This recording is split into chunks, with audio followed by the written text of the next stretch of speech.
जय हिंद दोस्तों। स्वागत है आपका अपने YouTube चैनल ओनली डिक्टेशन में। डिक्टेशन की PDF आप डिस्क्रिप्शन से डाउनलोड कर सकते हैं। तो चलिए शुरू करते हैं।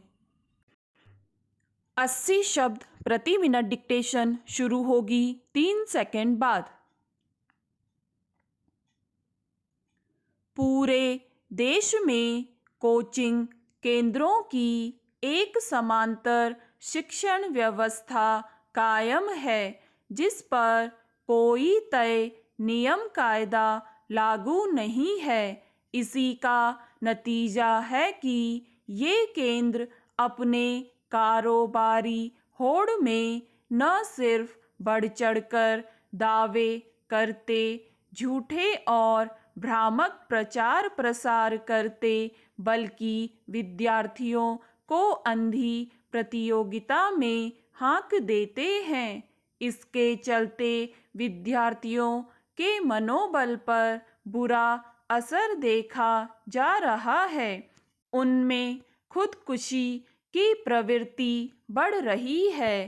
कोचिंग केंद्रों में विद्यार्थियों के लिए बुनियादी सुविधाओं, सुरक्षा उपायों तक का ध्यान रखना जरूरी नहीं समझा जाता। बहुत सारे कोचिंग संस्थान तंग गलियों, छोटे छोटे कमरों में चलाए जा रहे हैं, जहां किसी हादसे की स्थिति में बचाव का कोई इंतजाम नहीं होता।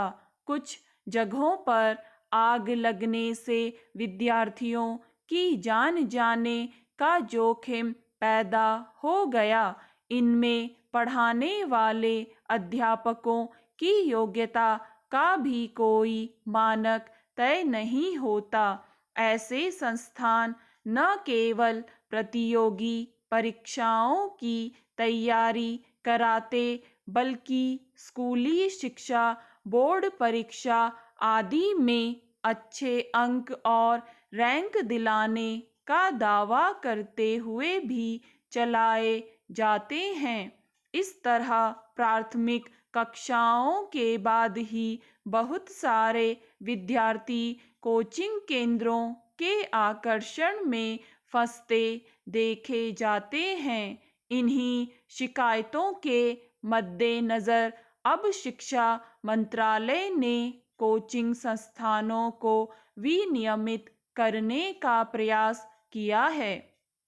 शिक्षा मंत्रालय ने दिशा निर्देश जारी किया है कि कोई भी कोचिंग केंद्र 16 वर्ष से कम आयु के बच्चों को दाखिला नहीं देगा। अगर कोई ऐसा करता है तो उस पर 1 लाख रुपए तक का जुर्माना लगाया जाएगा।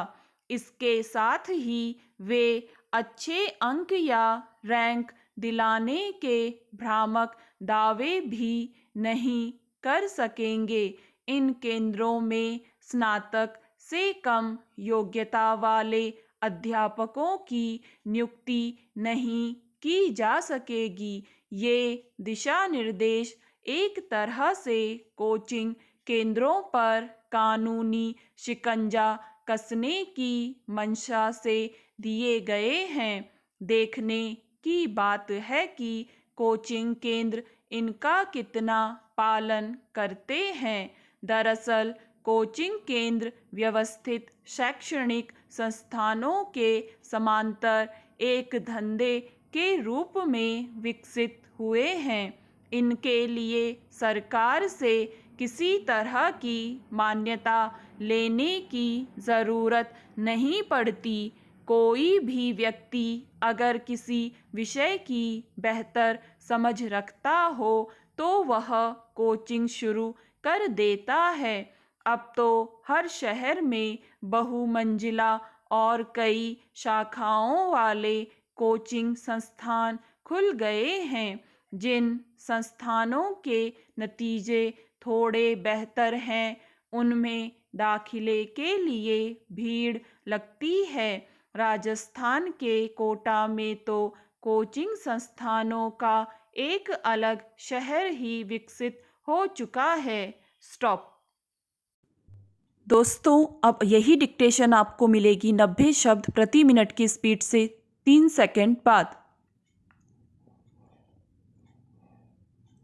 पूरे देश में कोचिंग केंद्रों की एक समांतर शिक्षण व्यवस्था कायम है, जिस पर कोई तय नियम कायदा लागू नहीं है। इसी का नतीजा है कि ये केंद्र अपने कारोबारी होड़ में न सिर्फ बढ़ चढ़कर दावे करते, झूठे और भ्रामक प्रचार प्रसार करते, बल्कि विद्यार्थियों को अंधी प्रतियोगिता में हाँक देते हैं।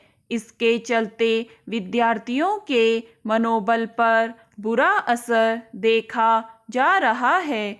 उनमें खुदकुशी की प्रवृत्ति बढ़ रही है। कोचिंग केंद्रों में विद्यार्थियों के लिए बुनियादी सुविधाओं, सुरक्षा उपायों तक का ध्यान रखना जरूरी नहीं समझा जाता। बहुत सारे कोचिंग संस्थान तंग गलियों, छोटे छोटे कमरों में चलाए जा रहे हैं, जहां किसी हादसे की स्थिति में बचाव का कोई इंतजाम नहीं होता। कुछ जगहों पर आग लगने से विद्यार्थियों की जान जाने का जोखिम पैदा हो गया। इनमें पढ़ाने वाले अध्यापकों की योग्यता का भी कोई मानक तय नहीं होता। ऐसे संस्थान न केवल प्रतियोगी परीक्षाओं की तैयारी कराते, बल्कि स्कूली शिक्षा बोर्ड परीक्षा आदि में अच्छे अंक और रैंक दिलाने का दावा करते हुए भी चलाए जाते हैं। इस तरह प्राथमिक कक्षाओं के बाद ही बहुत सारे विद्यार्थी कोचिंग केंद्रों के आकर्षण में फंसते देखे जाते हैं। इन्हीं शिकायतों के मद्देनज़र अब शिक्षा मंत्रालय ने कोचिंग संस्थानों को विनियमित करने का प्रयास किया है। शिक्षा मंत्रालय ने दिशा निर्देश जारी किया है कि कोई भी कोचिंग केंद्र 16 वर्ष से कम आयु के बच्चों को दाखिला नहीं देगा। अगर कोई ऐसा करता है तो उस पर 1 लाख रुपए तक का जुर्माना लगाया जाएगा। इसके साथ ही वे अच्छे अंक या रैंक दिलाने के भ्रामक दावे भी नहीं कर सकेंगे। इन केंद्रों में स्नातक से कम योग्यता वाले अध्यापकों की नियुक्ति नहीं की जा सकेगी। ये दिशा निर्देश एक तरह से कोचिंग केंद्रों पर कानूनी शिकंजा कसने की मंशा से दिए गए हैं। देखने की बात है कि कोचिंग केंद्र इनका कितना पालन करते हैं। दरअसल कोचिंग केंद्र व्यवस्थित शैक्षणिक संस्थानों के समांतर एक धंधे के रूप में विकसित हुए हैं। इनके लिए सरकार से किसी तरह की मान्यता लेने की ज़रूरत नहीं पड़ती। कोई भी व्यक्ति अगर किसी विषय की बेहतर समझ रखता हो तो वह कोचिंग शुरू कर देता है। अब तो हर शहर में बहुमंजिला और कई शाखाओं वाले कोचिंग संस्थान खुल गए हैं। जिन संस्थानों के नतीजे थोड़े बेहतर हैं, उनमें दाखिले के लिए भीड़ लगती है। राजस्थान के कोटा में तो कोचिंग संस्थानों का एक अलग शहर ही विकसित हो चुका है। कोचिंग संस्थानों के इस विस्तार में अभिभावकों का भी कम योगदान नहीं माना जा सकता। 10वीं पास करते ही वे अपने बच्चों को इंजीनियरिंग, मेडिकल आदि की प्रतियोगी परीक्षाओं के लिए कोचिंग केंद्रों में दाखिला दिला देते हैं। इस तरह बहुत सारे बच्चों का पंजीकरण तो नियमित स्कूल में होता है, पर वे पढ़ाई के लिए कोचिंग केंद्रों पर जाते हैं। स्टॉप। दोस्तों, अगर आपको ये डिक्टेशन पसंद आए तो लाइक करें, सब्सक्राइब करें और अपने दोस्तों के साथ भी शेयर करें।